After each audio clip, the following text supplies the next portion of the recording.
Alors bonjour à tous, bienvenue sur cette nouvelle vidéo.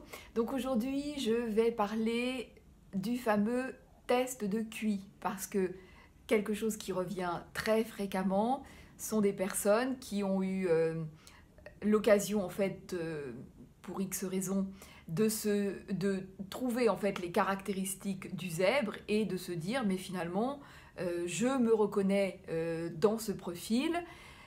J'ai bien compris que la seule façon vraiment de valider ce profil, c'était de passer ce test de QI, mais voilà, c'est vraiment compliqué pour moi. J'appréhende vraiment cette épreuve pour X raisons. Parfois, c'est parce que j'ai eu une scolarité compliquée, avec de la phobie scolaire, ou parce que j'ai eu une scolarité catastrophique. Bref, passer comme ça ce genre d'épreuve, pour moi, c'est compliqué, donc qu'est-ce que je dois faire? Alors évidemment, je ne vais pas vous donner la réponse, hein, puisque la réponse, elle est totalement personnelle, elle est individuelle.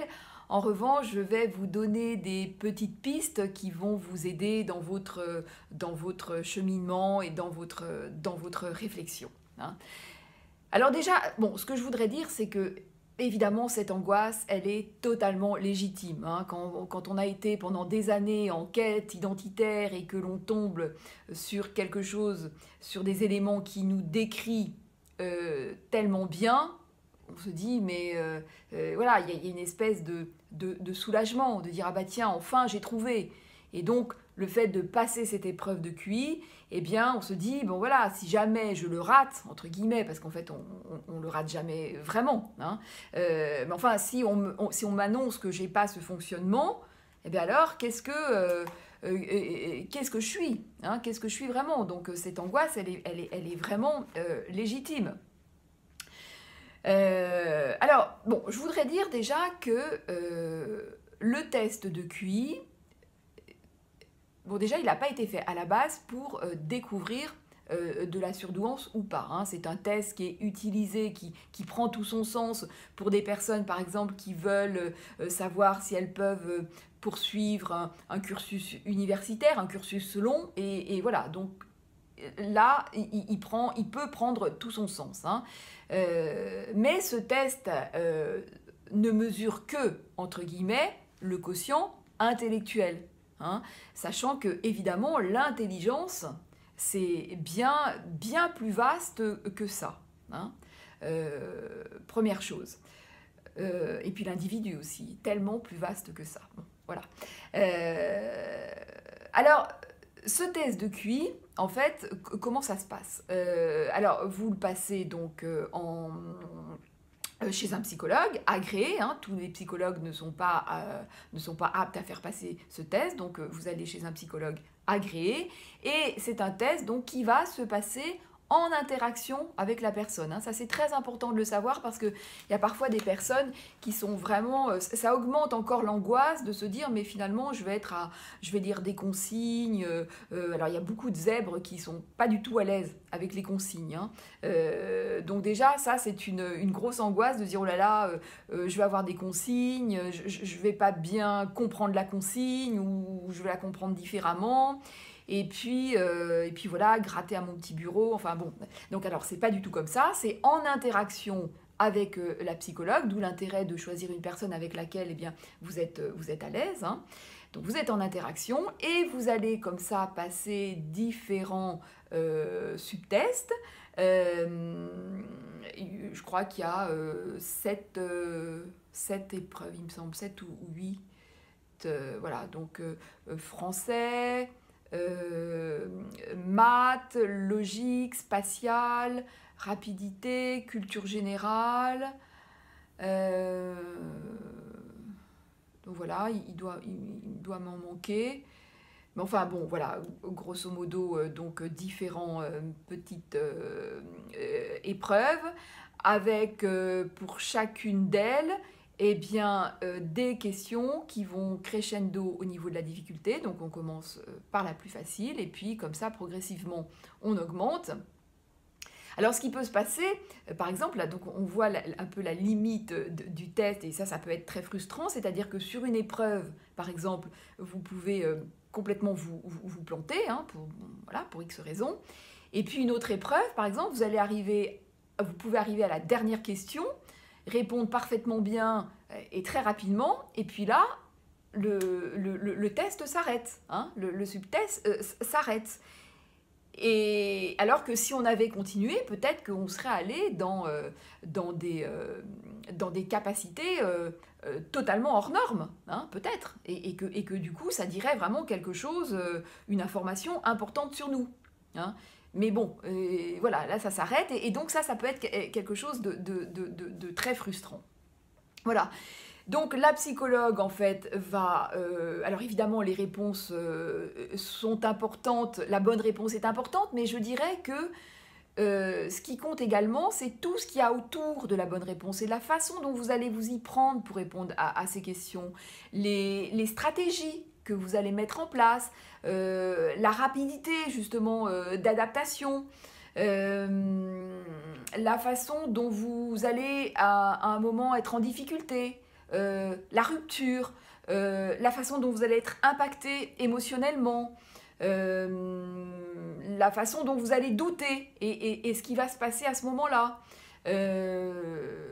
Le déficit aussi de l'inhibition latente, j'en avais parlé dans une autre vidéo, c'est-à-dire que le zèbre reste en permanence, en fait, connecté aux stimuli, environnants. Hein.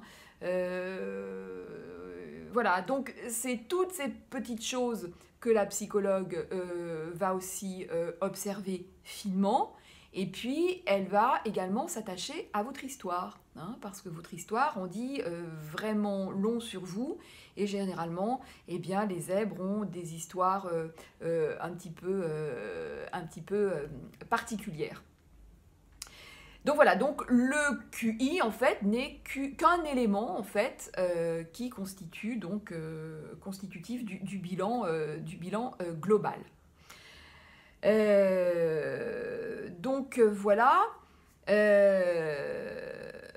Alors si effectivement vous êtes validé dans ce profil, bon bah c'est très bien, enfin je veux dire, Alors j'apporte quand même une petite nuance personnelle, c'est que me semble-t-il, parfois, on peut retrouver des personnes à fort QI validées comme des zèbres. Parfois, me semble-t-il, hein, mais peut-être, mais ma petite observation, c'est que parfois, on peut confondre, ça c'est possible. Mais bon, après tout, si vous êtes validé avec un fort QI et que vous vous sentez vraiment des caractéristiques de zèbre, bon, bah, j'ai envie de dire, bon, bah voilà, dans ces cas-là, il ne faut pas en douter, mais... Voilà, mais bon, parfois j'ai l'impression qu'il peut avoir une petite confusion. Et puis ce qui peut se passer aussi, c'est que si la personne vous dit, eh bien vous n'êtes pas, non, vous n'avez pas un fonctionnement de zèbre, eh bien c'est pas forcément pour autant que vous ne l'êtes pas. Alors c'est pas pour voir du zèbre de partout, hein, mais parce que je pense que c'est vraiment important. Parfois, pour X raisons, eh bien on peut complètement passer à côté de cette épreuve, et c'est pas pour autant qu'on n'est pas zèbre. Voilà, d'où l'importance quand même de vraiment de se faire confiance et de s'appuyer vraiment sur ses ressentis. Parfois aussi de s'appuyer sur l'entourage, ce que l'entourage dit de vous. Ça aussi, parfois, c'est important. Parce que c'est vrai qu'il y a quelque chose d'un petit peu paradoxal, c'est-à-dire qu'on vous dit en même temps, bah, si vous êtes zèbre, eh bien, la façon dont vous avez de déployer votre potentiel, c'est de vous faire confiance. Hein, et puis en même temps, on dit, bah, la seule façon de vraiment... valider ce profil, c'est de passer ce test de QI. Donc c'est un petit peu... donc qu'est-ce qui est le mieux? Bah, c'est pour ça que je dis c'est vraiment individuel, parce que pour certaines personnes, eh bien, ce test de QI est vraiment important. Et puis pour d'autres, eh bien, elles vont trouver en fait la confiance ou les ressources ou, bon, nécessaires en fait pour se faire confiance. Et je dirais que chacune des solutions, en fait, eh bien, quelque part, c'est une preuve de courage. Il faut être courageux pour passer un test de QI, surtout à un certain âge. Mais parfois aussi, le fait de dire, eh bien, moi, je fais le choix de ne pas le passer, eh bien, c'est aussi une forme de courage. Hein. Donc, selon le cheminement de chacun, eh bien, ça peut être deux façons de réagir extrêmement courageuses. Voilà. Donc, alors, moi, j'ai préparé juste 2 ou 3 petites questions qui peuvent vous aider, en fait, dans votre réflexion.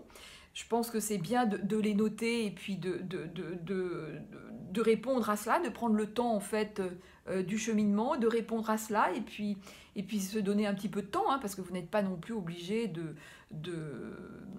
si vous hésitez ou si vous n'êtes pas à l'aise, vous n'êtes pas obligé de passer tout de suite. Hein. Vous pouvez laisser évidemment les choses se décanter.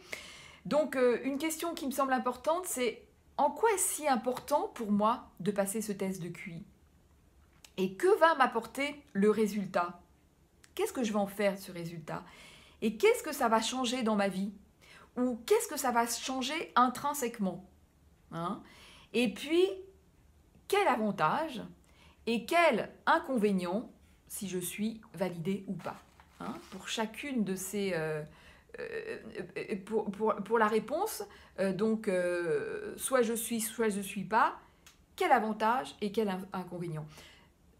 Alors, prenez le temps de répondre à cette question, même si vous pouvez vous dire, bah, finalement, l'inconvénient à être validé, je vois pas trop, c'est un peu stupide comme question.